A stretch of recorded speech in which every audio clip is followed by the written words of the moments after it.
Check 1, 2, press check 1, 2, 3. Everybody just give me a thumbs up one more time. Check, we're good. Check 1, 2, no.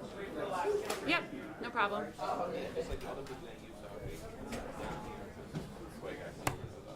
Right there.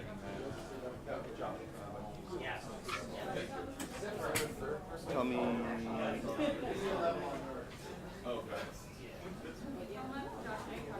Yes. CNG 6. Bert.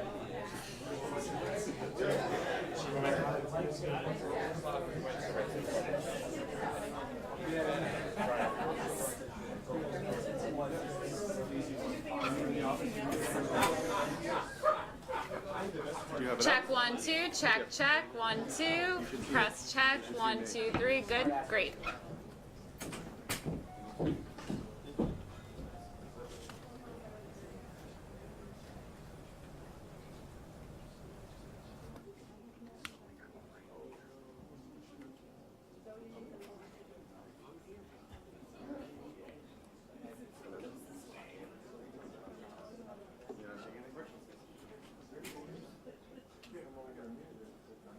Okay.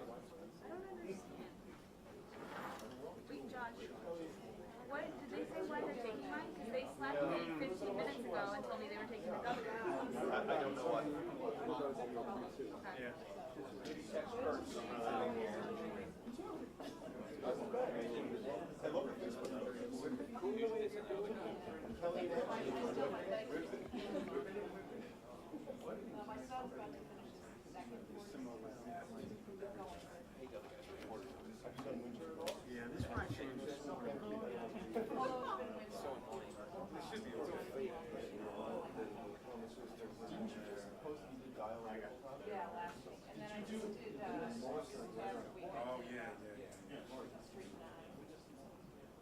I remember doing dialogue. It was one of those things when it was like kind of like today.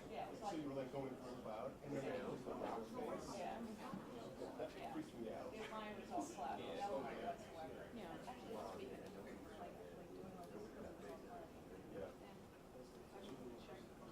I got a people get a little older before I can start forcing them. Oh. Thank you. So you're that person who's done shit. I'm that person. Hey, I'm over.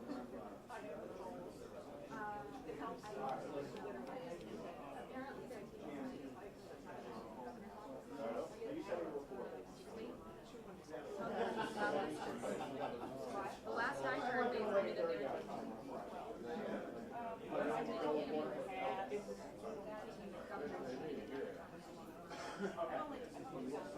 Okay, all right.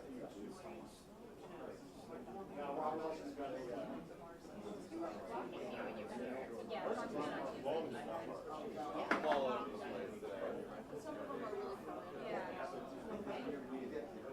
Oh, yeah.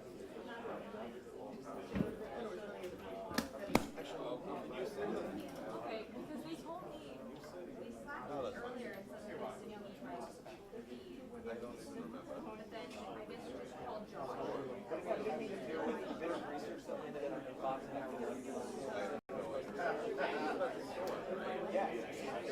Yeah. The one that's heading straight over New York, right? I mean, it's amazing. Isn't it North Carolina? Right, and it's going to get like, it's flying American, it's coming straight into the north.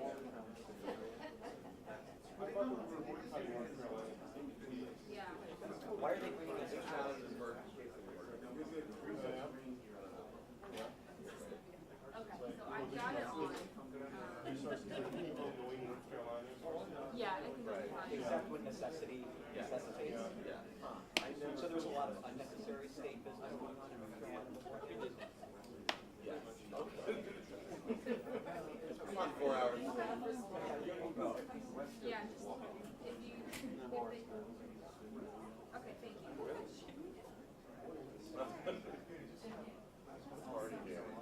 Yeah.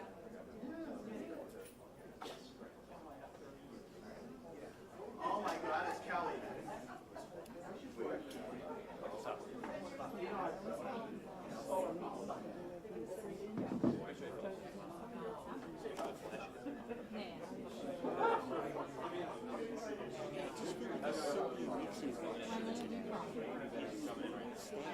gotta move forward.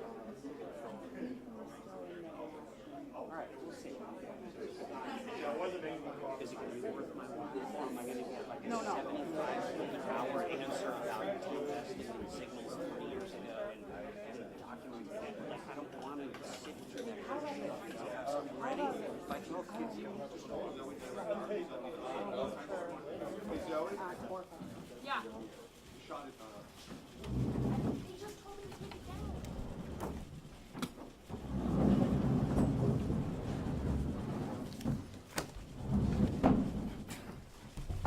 Top of the morning to you.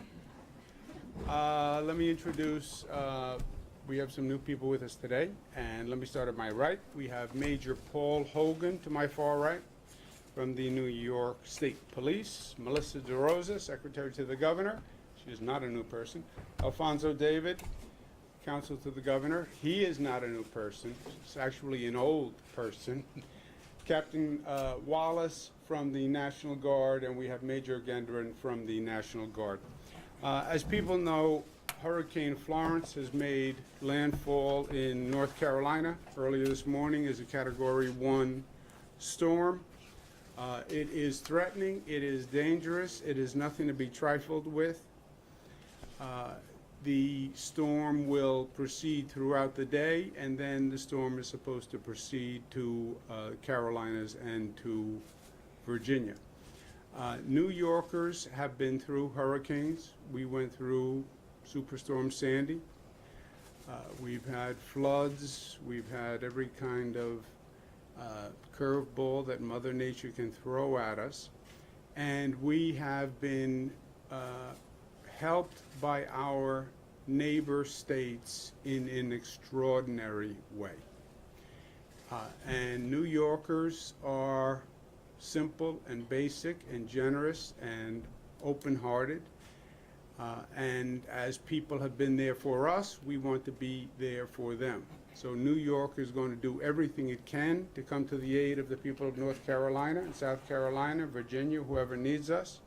We've already deployed 50 airmen from Gabreski Air Force Base with 2 CH-47 heavy lift helicopters, 2 Black Hawk helicopters. We're sending down 2 specially equipped medevac helicopters to do rescues. We're going to send another 50 National Guard down today, and we have 100 National Guard on standby. We are, unfortunately, we've gone through so many natural disasters and so many emergencies. We've developed quite a proficiency in handling the emergencies. And we have equipment, and we have trucks, and we have generators, and we're only several hours away from the Carolinas, so we could be extraordinarily helpful if they need it. I spoke with people in the governor's office today, and they are obviously in the middle of the storm. I know what that's like, so they're busy. But they're going to be focused on the aftermath and the transition, right? In a situation like this, you go through stages. Stage 1 is the emergency deployment, health and safety and life, making sure people evacuate. If they don't evacuate, making sure they're safe, rescue, etc. You get to phase 2, which is the transition to the recovery. And that tends to be more resource intensive. And I said, again, anything you need, whenever you need it, New York is here, ready, willing, and able to help. And we'll wait to see if we need it, if they call for any other resources. But whatever they call for, we will be there. That is the New York way. Second, the president made a comment about Hurricane Maria in Puerto Rico. This president makes many statements that are just outrageous and obnoxious and untrue. There was a point in time when one would be shocked if the President of the United States said something that is untrue. No more, Now, if the president says something that is untrue, it means it's either Monday, Tuesday, Wednesday, Thursday, Friday, Saturday, or Sunday. That is the only relevance, because it's a daily occurrence for this president. For him to say that the federal effort in Puerto Rico was a success is a separation from reality that is actually frightening.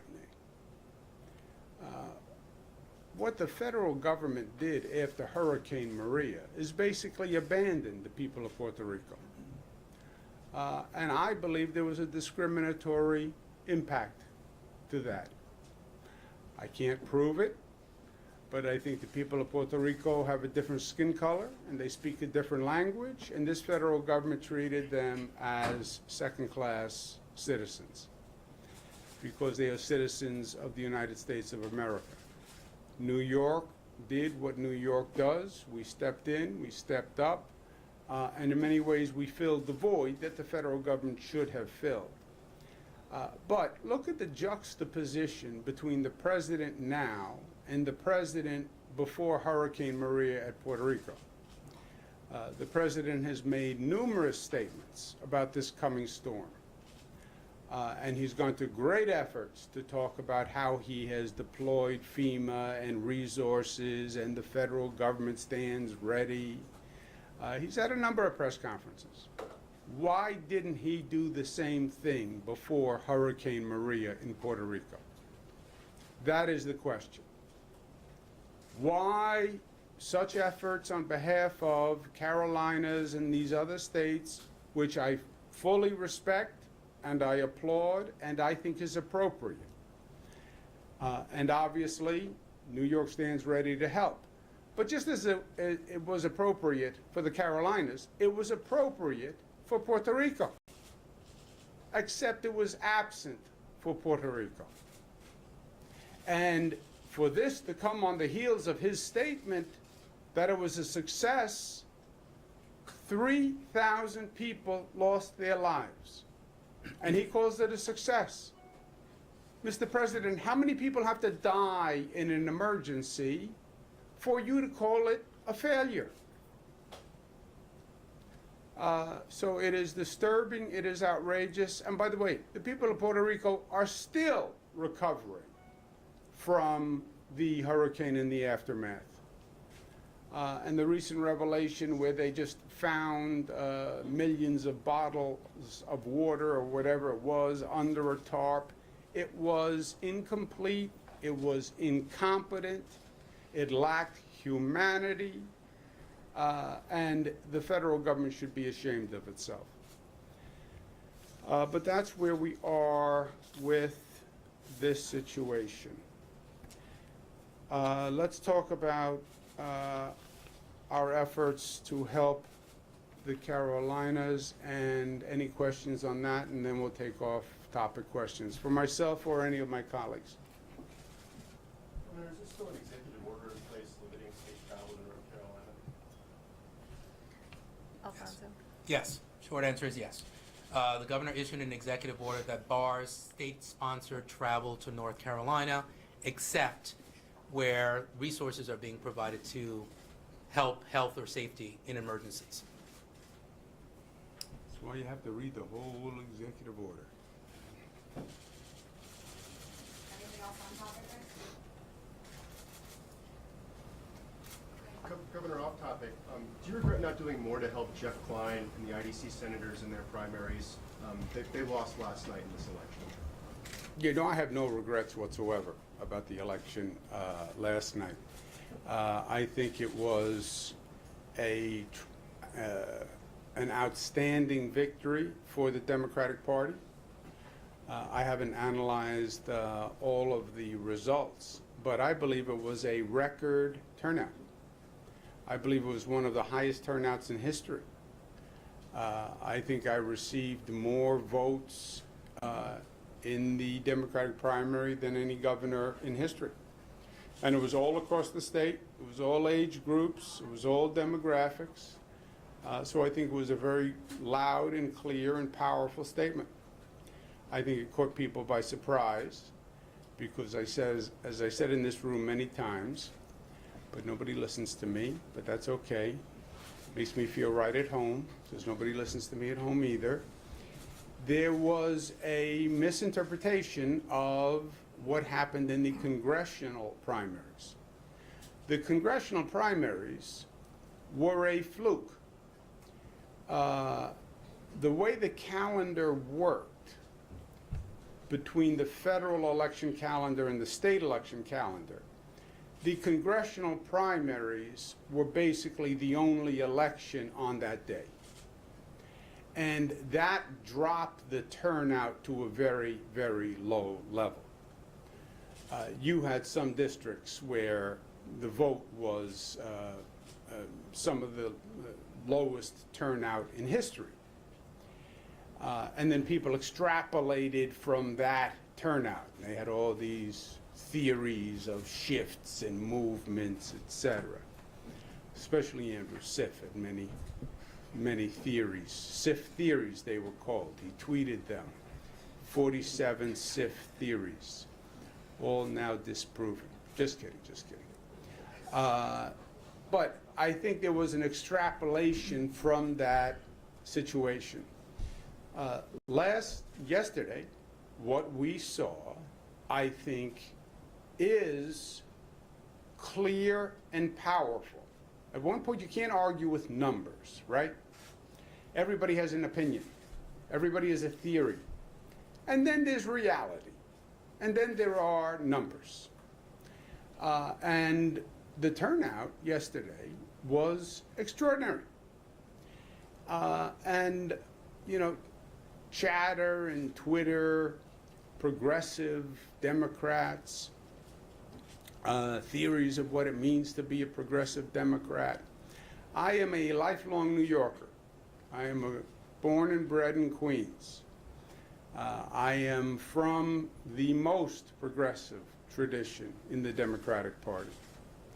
My father was a progressive when they called progressives liberals, before they had to give up that word and change the word for political credibility.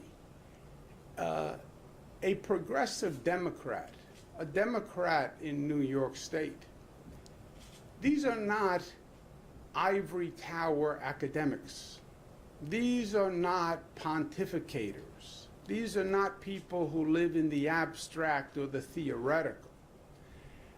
New York Democrats, these are hard-working men and women. They're middle class, they're working families, they have real problems, and they need real help in life.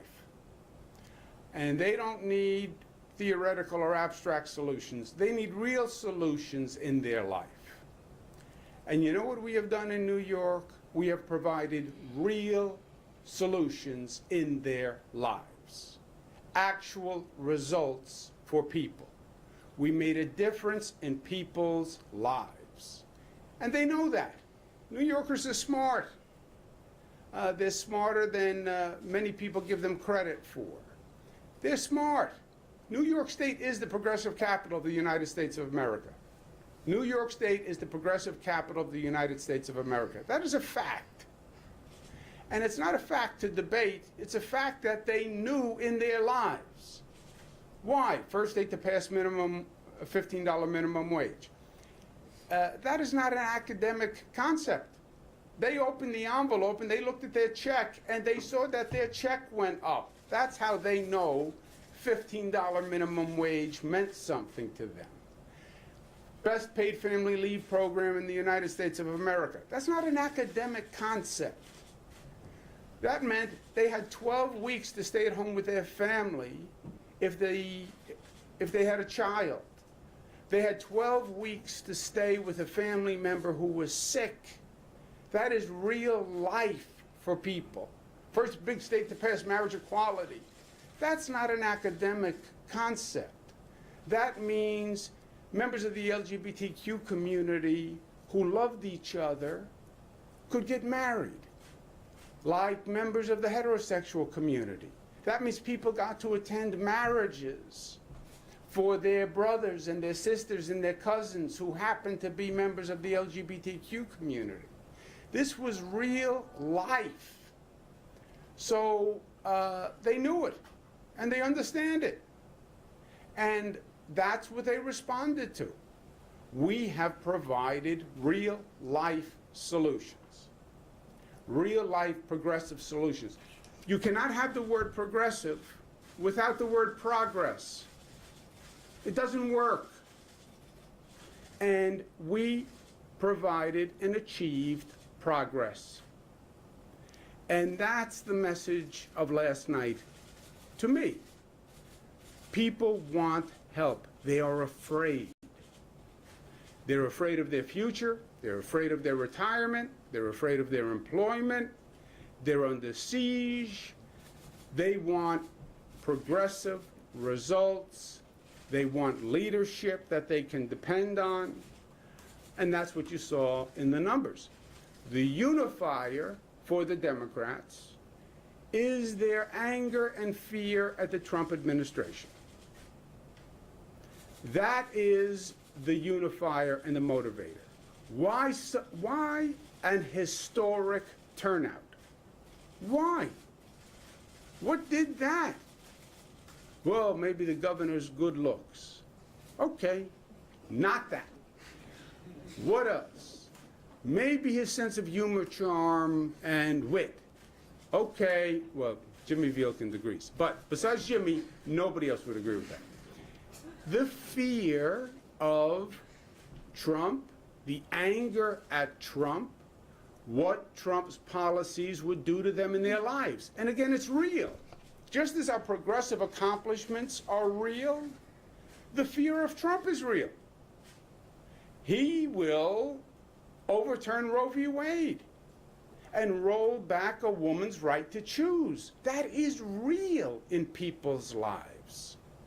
His tax reform bill raises income taxes and property taxes on New Yorkers. That's real. That means money comes out of your pocket and goes into his pocket. That is a real fear. He has demonized immigration. New Yorkers are immigrants. They get it. They know what it means to be an immigrant. I know what it means to sit there and hear the stories of my grandparents and see my grandfather cry when he would talk about God bless America, the opportunity that it gave him.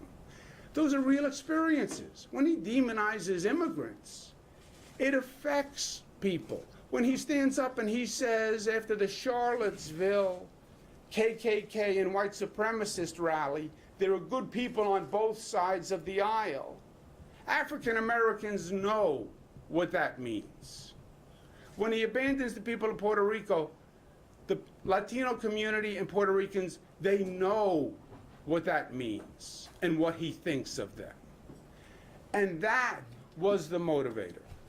And going forward, when you look at how sweeping the results were yesterday, it was upstate, it was downstate, it was white, black, brown, it was across the board. It means it was a vast proportion of New Yorkers. Now, it was a Democratic primary, so it was Democrats that voted. In November, I will wager you today, you're going to see that same dynamic all across the political spectrum. Because Trump is raising taxes, not just on Democrats. He's raising taxes on Democrats and Republicans and independents and conservatives and short people and tall people. Trump is trying to take away a woman's right to choose. Not just Democratic women, Republican women, independent women, liberal women, conservative women. Trump is divisive and demonizing immigration. that affects Democrats and Republicans. All of these issues, all of these affronts, all of these Trump attacks are not limited to Democrats. It is all New Yorkers. And there's a commonality among New Yorkers that is transcendent to political party. To be a New Yorker is a culture. It's a set of values. It's a belief. And that commonality is more powerful than the political label. And his policies are an affront to all New Yorkers. Democratic, Republican, all across the board. And that's what November is going to be about. So, Governor, do you think Cynthia Nixon pushed you towards this progressive enlightenment? Well, we passed marriage equality 6 years ago? Almost 7. 8. 7. 7. Oh, I'm getting old. We passed marriage equality. I don't think Ms. Nixon was in the race at that time. Paid family leave, $15, all these things predated this year. So no, not at all. Governor, you mentioned you can't have progressive without progress. So were voters last night in the Bronx who voted out Jeff Klein, in Queens who voted out Jose Peralta, saying that those senators whom you had backed had not delivered progress? Well, who I backed? There was no IDC anymore, right? We had forged Democratic unity.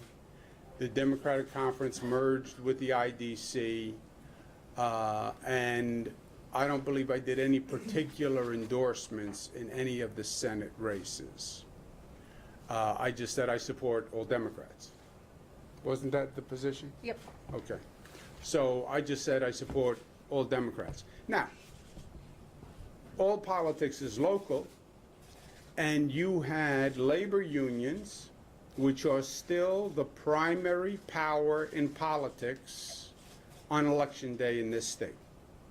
You had many labor unions that got involved in individual races, and they are very potent political forces, and I think they weighed in, and I think they made a difference.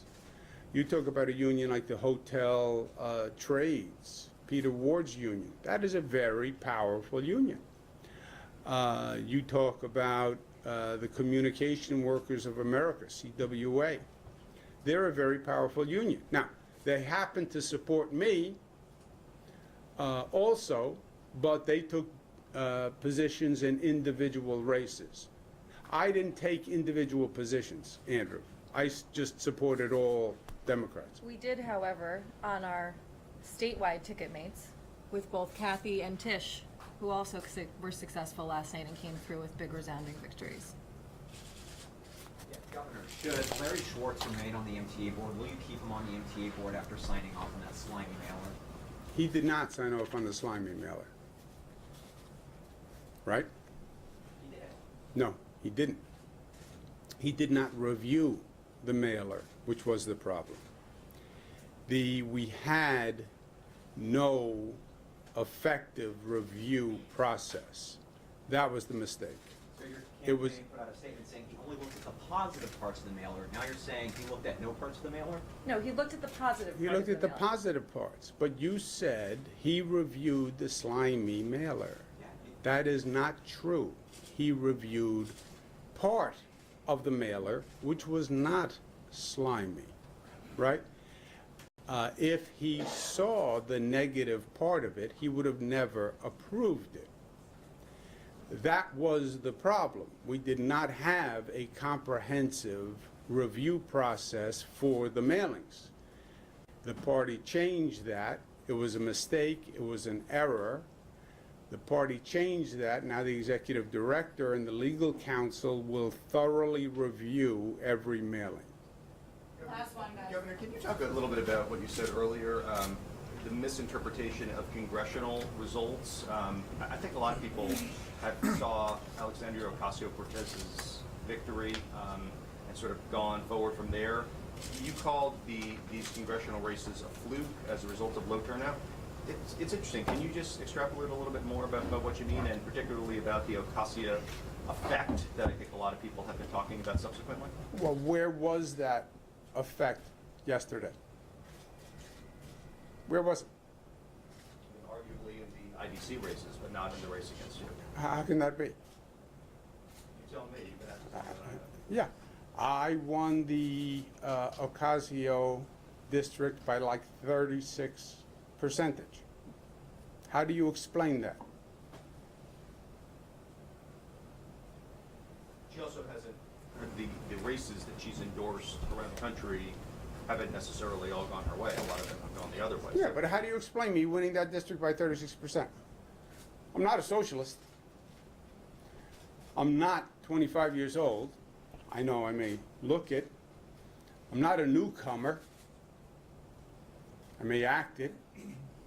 Is the party as a whole less? But I am progressive. And I delivered progressive results. And this is the most progressive state in the United States of America. And what the people in that district wanted was help. They didn't want a speech. They didn't want a position paper. They didn't want to hear an abstract argument about what it means to be a progressive and who's. They wanted help. You know what they wanted? More money in their paycheck, $15. They wanted to stop being abused by their boss, which was paid family leave. They wanted to go to sleep at night and not have to worry about their child going to college. And how could they afford college? And God forbid they couldn't afford college. And that's what free college tuition said to them. They wanted someone to stand up to Trump and say, go to heck. That's what they wanted. Someone to stand up and say, you're not going to do that in New York. We don't believe that. We don't tolerate it. We don't sanction it. And we're going to call you on it every step of the way. That's what they wanted. That's what it means to be a progressive. What it means to be a progressive is to do progressive things. What has alienated people about government is its lack of ability to do anything.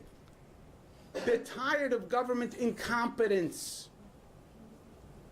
They're tired of words and no action. They're tired of a lack of results. That's what they're tired of. And it frightens them because you're talking about their life. That's where I believe Democrats are. That's what I believe Democrats are thinking. And again, I know Democrats in New York because I'm from them. I grew up with them. I worked with them. I know how they feel. And I don't believe it's just Democrats in New York. First, it's Queens, it's Rochester, it's Syracuse, it's all across the state. You look at the numbers, got 83% in the Bronx, right? And I'm not from the Bronx. It's not just New York. I worked in the federal government for 8 years. I worked in every state in the United States of America. I spoke in dozens of state Democratic dinners. I'll bet you if you add them all up. It's always the same. Democrats are not theoretical pontificators. They're middle-class working families who need help in their lives, and they need it now. And they don't need moral support, and they don't need promises that go unfulfilled. They need progress. They need action. And we have provided that for them. And they knew it, and they know it. And that's why they came out to vote. You look at the turnout Why does somebody who has a real life and a real job and real pressures take the time to go out and vote? You know how real that has to be to them? And again, I haven't gone through all the numbers, but I believe I got more votes in the primary than any governor in history. That is saying something. African American community turnout was almost at presidential levels. Think about that. The Latino turnout was 2.5 times what they were expecting. Think about that. That is the total vote is something like close to 1.4 million, 1.5 million people. It's never happened. That is a revolution. That is a wave. On the numbers, not on some Twitter sphere dialogue where I tweet you, you tweet me, and between the two of us, we think we have a wave. We're not even a ripple. And just to clarify one thing, because I think maybe there was a misunderstanding with what the governor said. What I think you meant to say, or what you were saying, is when he said there was a fluke, it's that the dates weren't synced up, so you didn't have the same level of turnout there that you saw yesterday. So the turnout was, those races were determined by a very different pool of people, but each of these races are individual races. We think the mistake you guys are making is when you take one race and then you say every single thing is the same based on that one race. Is that not an argument for merging the congressional and state primaries? Absolutely. Yes. Absolutely. Yeah, see, normally the elections were all on the same day. So you asked me to go out and vote. I'm going to vote for Congress, I'm going to vote for governor, I'm going to vote for assembly, I'm going to vote for Senate. Okay, there's a lot on the ballot.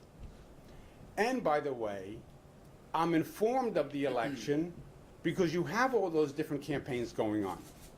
So I see TV commercials for Congress and for governor, et cetera. So there's more information and the turnout is higher. The fluke here was the lack of alignment between the congressional elections and the others.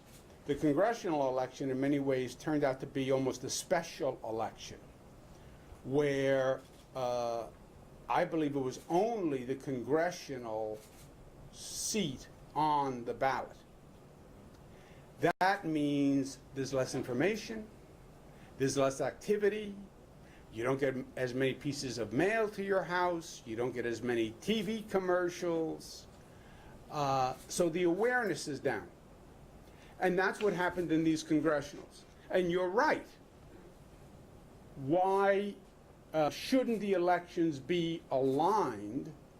First, it's more cost efficient, it's easier for people, and you would have better turnout, and the more people who turn out, the better. But that's not, sorry, hang on, sorry. One other thing I just want to say quickly. Hang on, one second. That is not a commentary on any of the people who won in those races. We're just talking about the broad dynamics of having the dates being on 2 separate days. Nonetheless, you're saying that there is less of what I'm hearing is that you're saying there's less of this leftward, if you want to put it, or theoretical, pontificating as you put it, tug to the party as a whole, than more of a pragmatic, I would say, wing that you in some people's minds represent. No, I'm saying the exact opposite. You don't understand what it means to be a progressive if you think it is a theoretical exercise. There's no such thing as a theoretical progressive in the Democratic Party. You cannot be a progressive without the word progress. And progress is reality-based. I'm a working family. I'm a middle-class family. I don't need a speech on progressive politics. I need progress in my life that I can see and feel and touch and actually happened. That's what it means to be a progressive. New York is the progressive capital. Why? Because they believe it is, because it made progressive changes in their life, Josh. Their minimum wage went up. Their paid family leave benefits went up. They have free college tuition for their children. They have unprecedented rights against their employer. They know that because it's real to them in their lives. So we don't make a mistake. Who are you talking about when you're saying pontificators and ivory tower and that sort of? You're talking about Cynthia Nixon? No, I'm not talking about anyone. I'm not person. It's just the concept. The concept. What is progressive politics? What is it? What is progressive politics? Governor, the people who were elected in those primaries for the Senate against the IDC, they have different values for legislation, and leaders of groups that supported them said to me last night that this means that bills are going to be coming your way like Medicare for all or a single-payer healthcare system, like driver's license for immigrants. So they say that you're no longer controlling the agenda if a Democratic majority takes the state Senate, and if it is a Democratic majority fueled by these 6 candidates, which is 1/5 of the Democratic conference. So what is your response to that? How do you So feel the your legislative theory, landscape? so your theory is 1/5 of the conference controls the conference? Is that your new math? Theoretically and historically moderating influence of Democrats in the Senate, the IDC, has been replaced with 5 people who are backed by more liberal groups. Well, the unions, no doubt, played a big role in those elections. I believe that's the difference in those local elections were the unions. Last night was essentially meaningless from an ultimate consequence point of view because the Democrats are still not in the majority, right? This was all rearranging deck chairs, but we're not in the majority. And Simca Felder won again, which means nothing changed. The personalities changed, but nothing changed. The Democrats are not in the majority. To be in the majority, which I'm going to work very hard to try to make happen, they're going to have to go win in Suffolk and Nassau and the Hudson Valley, and that's where they're going to have to win. How do you convince that voter in Suffolk Jen, and the and then Hudson? we're done, Jimmy. No, listen, go ahead to finish, Jimmy.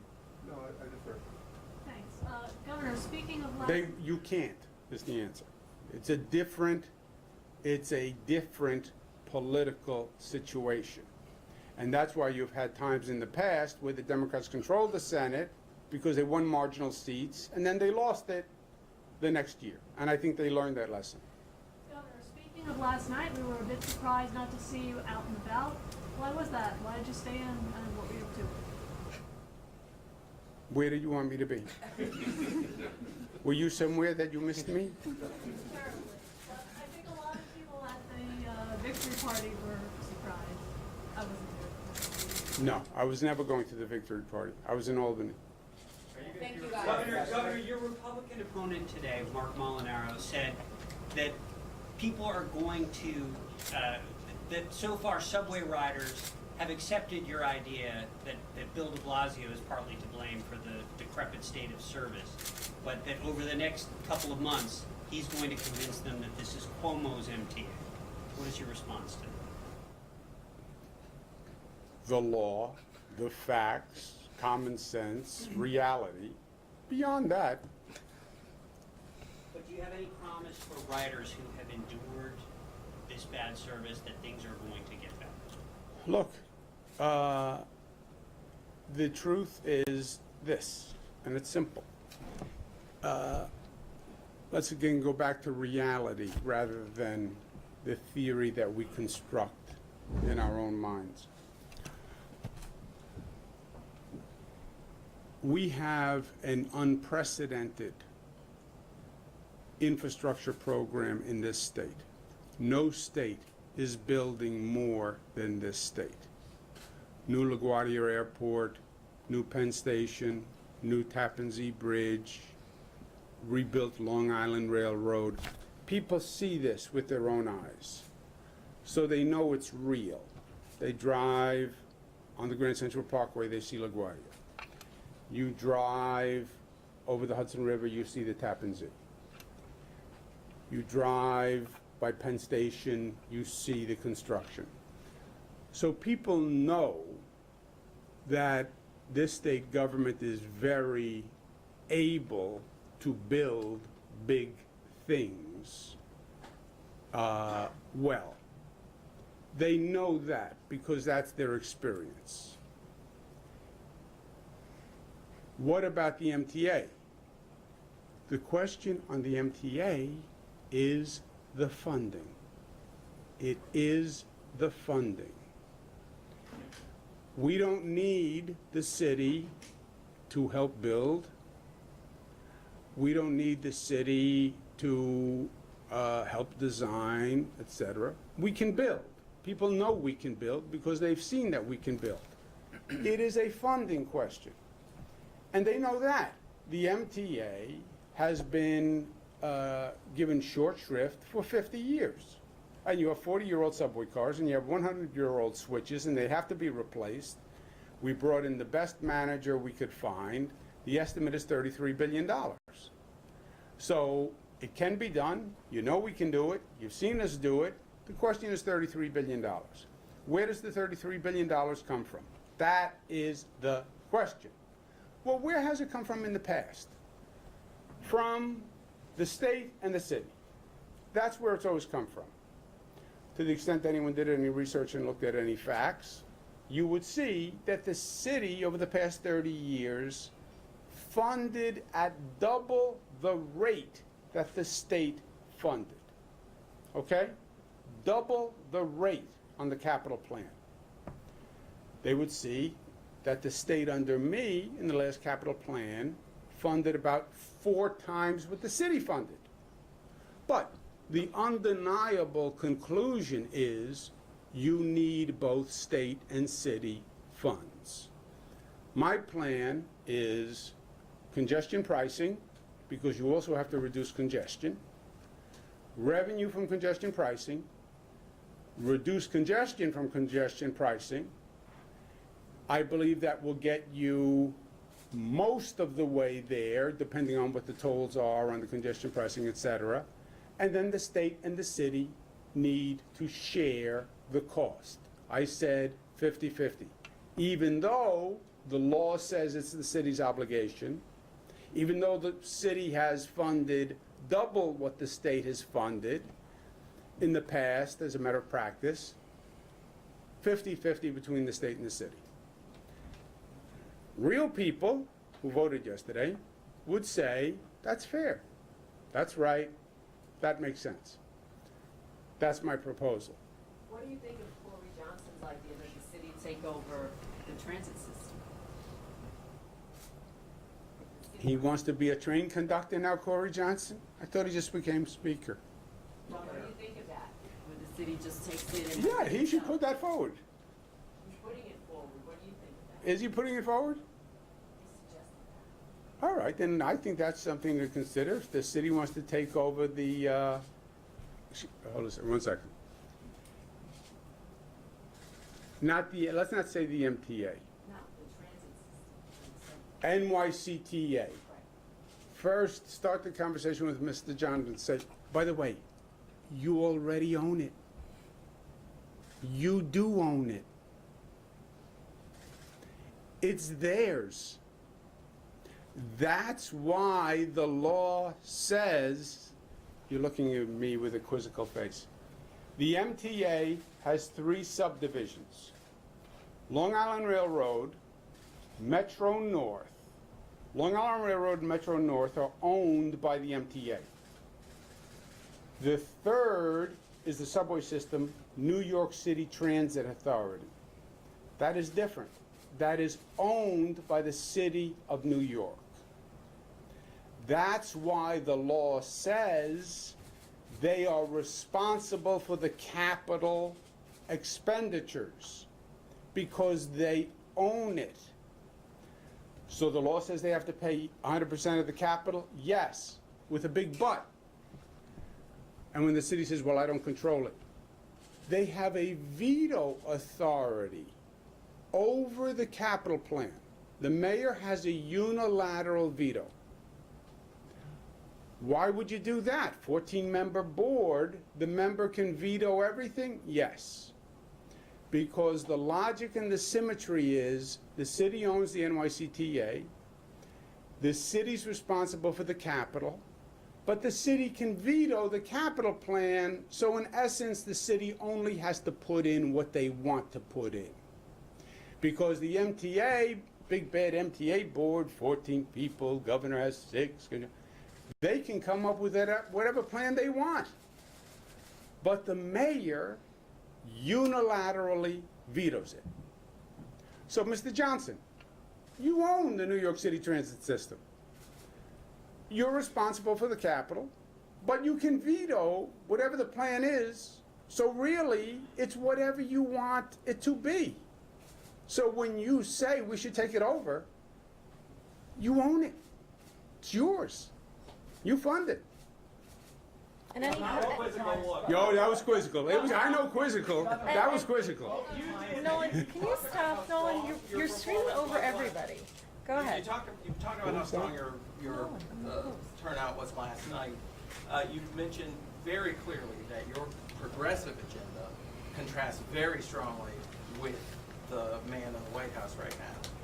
Having done so well last night, what guarantees can you give that you still are fully committed to serve out this term now that you're on such strong footing? Did you say that the man in the White House has a progressive agenda? No, I said in contrast to what we are seeing from the White House. You almost gave me a heart attack for a second. No, because that would have taken progressive to a whole new school of definition. Specifically, that your progressive agenda contrasts sharply with President 180 degrees.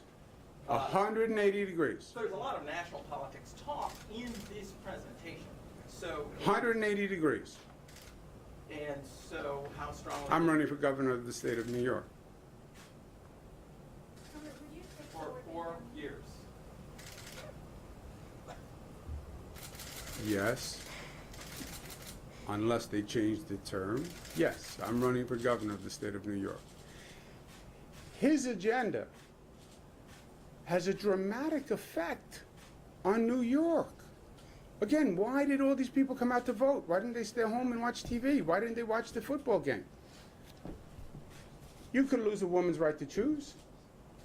Your taxes are going to go up.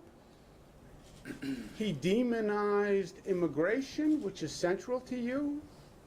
There has been discriminatory actions from a president that we haven't seen in decades. He's catering to the rich in a way he's promised he wouldn't. He's abandoned working families. He's abandoned the middle class. That is real life effect and anger and fear and anxiety. And it is repugnant to everything we believe as New Yorkers. Otherwise, you couldn't live here. If you don't accept diversity as a source of strength, if you don't celebrate diversity, you can't live here. You'd never make it. So yes, it's against everything we believe. And New York, he says with New York arrogance, is not just another state. Historically, New York has been the progressive leader. Women's rights, born here. Workers' rights, born here. NAACP, born here. Environmental movement, born here. Mario Cuomo, national voice to stand up against the death penalty, born here. That's who we are. And you have this nation at a point where it's trying to figure out which way to go. And all this disruption and this president polarizing, frightening, demonizing, dividing, building walls. I want walls. Why do you build a wall? You build a wall to separate, to divide. That's the only thing a wall does for you. There's no unity, there's no coalition, there's no consensus that can be achieved with a wall. And that's opposite who we are here, as well as here. And that's why people came out to vote. And my number one job as governor of New York, the way I see it, is to protect the people of New York from terrorism, from hurricanes, from floods, and from attacks from Washington, D.C. And that's what I'm doing. Okay, thank you very much, guys. Thank you.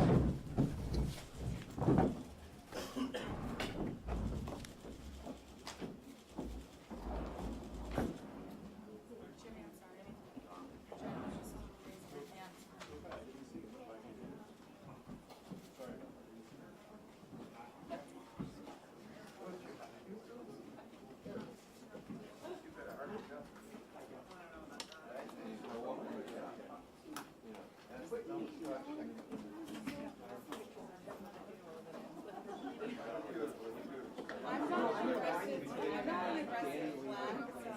aggressive.